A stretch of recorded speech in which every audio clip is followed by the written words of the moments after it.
Hi, Robin with Oxy-Dry, and today I'm in my workshop again, and I'm doing a little bit of a repair on Roger's rotary. And if you have been watching my videos, you've met Roger a couple of videos ago where I did an interview with him, and then we were playing around with a couple of different machines. So anyway, this machine he bought just a few months ago. Originally, I had owned it. I sold it to a fellow in another city. He never actually used it, or virtually never used it. So when Roger said he was looking for a rotary, I knew this one was available. So we did a little road trip, went and picked it up, and he's been using it for a bit. And but he's had a couple of different issues with it, so I said drop it off here and I'll take a look at it and see what I can find out repair-wise. The first thing he had happen was that if you take a look up here, I don't know if you can see that or not, but the light's not very good here. The handle up at the top, where the handle attaches to the what do you call that? The pole, that's a good word, from the motor anyway. The weld's cracked, and this handle was coming off, so we had to take it over to a buddy of his that welded it up here and made it a lot stronger. So that was the first thing. And then I'll just show you how this works up here. Most rotaries and orbitals, they're pretty simple machines. I basically call them a motor on a stick. And the way this one works is when you go to lift this handle, that activates and releases, the switch sits right up against there, and when this button pops up, then the motor will turn on. But this little device right here interferes when it's in the upright position, so when you lean it back, that pivots back, and then it'll lift up enough that the switch will be activated, and away you go. But this machine is a 2-speed, so it has this switch in here, and this switch sits over here, and this switch is 175 position, off position, and 300 RPM position. Some of these 175, 300 RPM machines have a variable control, like a rheostat, and if you're looking at getting one of those, I don't recommend you go that way, because the rheostat is the weak point on those machines. There's a lot of electricity, a lot of power going through the rheostat. They work by putting resistance in the line, variable resistance, and then the rheostat absorbs the heat, and there have been machines out there that have that do have problems. Maybe not all of them, but I know some of them have, so you're better off, if you're going to go for a variable speed machine, to just get a machine with a simple switch. It'll probably be more reliable for you in the long run, I expect. But Roger has been having a problem with his machine. What's been happening has been caused by this thing right here. And what this is like a safety fuse, like a breaker in the circuit. And if there's too much resistance on the floor where you're scrubbing, you've got maybe a bad power source where you're just not getting enough amp draw through into the machine, and the motor runs too hot. What will happen is that there's a bimetal strip in here, and it'll overheat, and then it'll pop this breaker. It's like a breaker, and then you have to wait till it cools down and then reset it, and away you go again.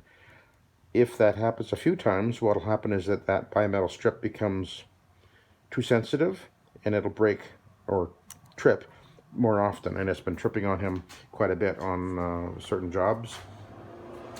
And it doesn't help that I did discover that his machine was actually, I didn't realize this, but this machine is actually a 15 amp machine, so it's pushing the amperage. So if you're in an older house, the wiring may not be very good anyway, and then you're running a machine which maxes out at 15 amps, that's kind of pushing it. So anyway, I'm going to replace this for him. It should be easy enough just to go over to a motor repair place. There's one a couple blocks away from me. I actually do have a second one right here, but This was actually for my machine, and as you can see, it's a 10 amp, so that's not going to work. And it was when I opened up his machine, I pulled the cover off there and I looked on the motor, because I really didn't know what the amperage was until I pulled this casing off of here and discovered this is actually a 15 amp machine, which was a bit of a surprise. No, I didn't realize that.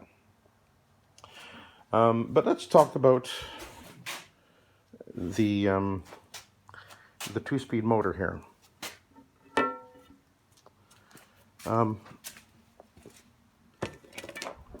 This type of machine, because it is a variable speed, I'm not 100% positive about this, but I believe that a variable speed motor is direct current.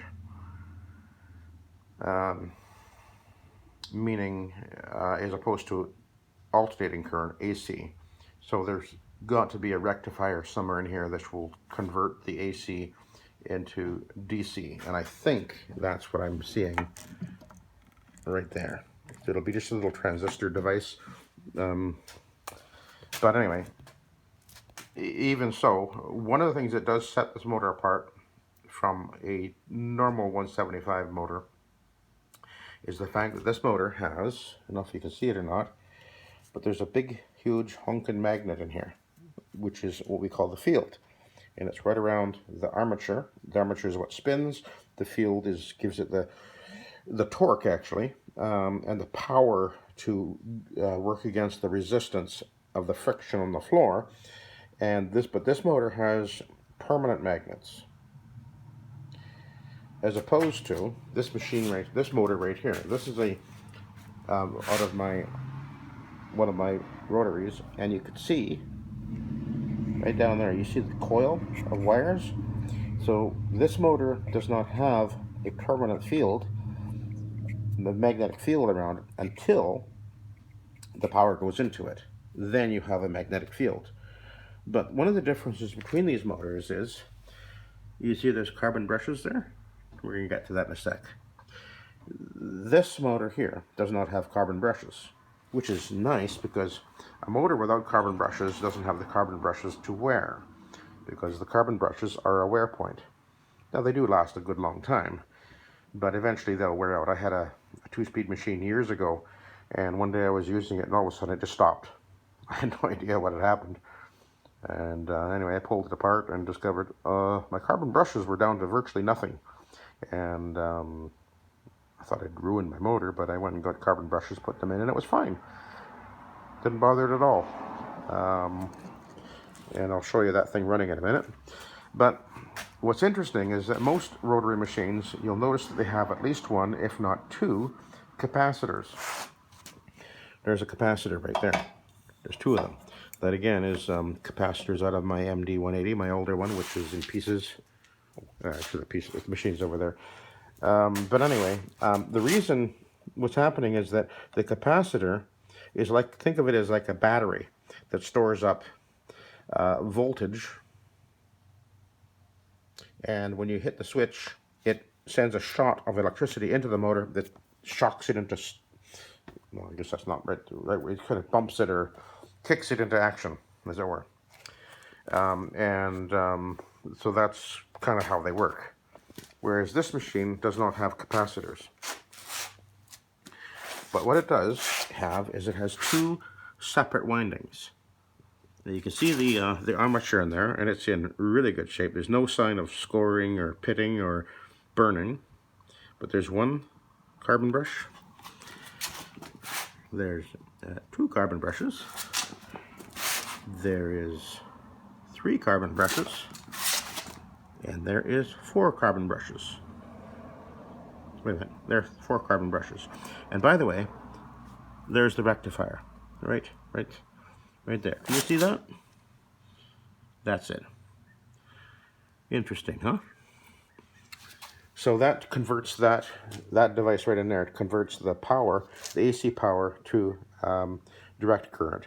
And that's what this motor is running on. It doesn't have a capacitor start, but it does have carbon brushes. So if you have a 2-speed machine, make sure that you, every few months, pop it open, your cover and take a look. Make sure that your carbon brushes are in good shape. And there's a spring there, and you can see there's at least, there's more than half an inch, maybe 3/4 of an inch of carbon brush there, so this is in good shape. So what I'm going to do is I'm going to plug it in, and we're going to watch it run, listen to it run. And what's interesting is this particular machine, I've never known a machine to quite sound like this machine. It has quite an interesting whine. So, although the motor sounds fine, it's always had this whine.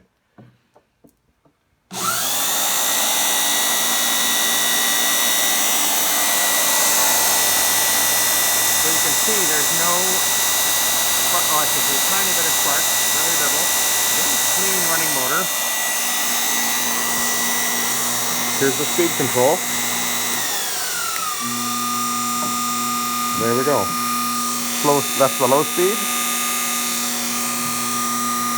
Off, high speed.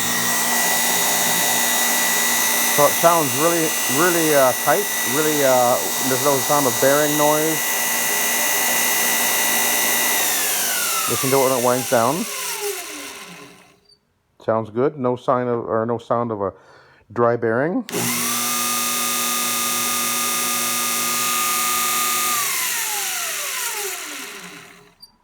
Yep, I think it sounds good.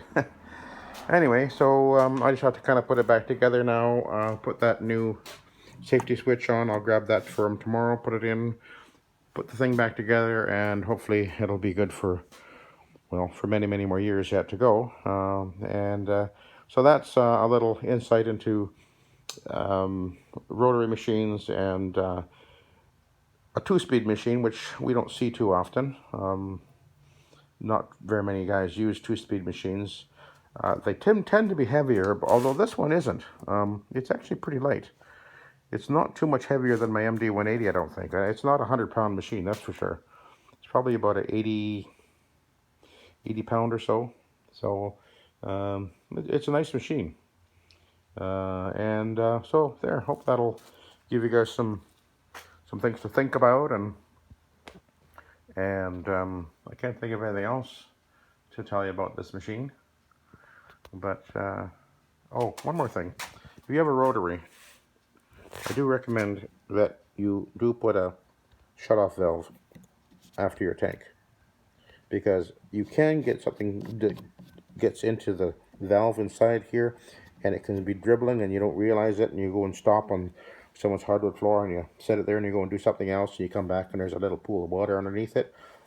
That's a very bad idea. So very simple thing, just to put a shut-off valve in your line so that you shut it off. You're not going to have that happen. So keep that in mind. All right, have a good day.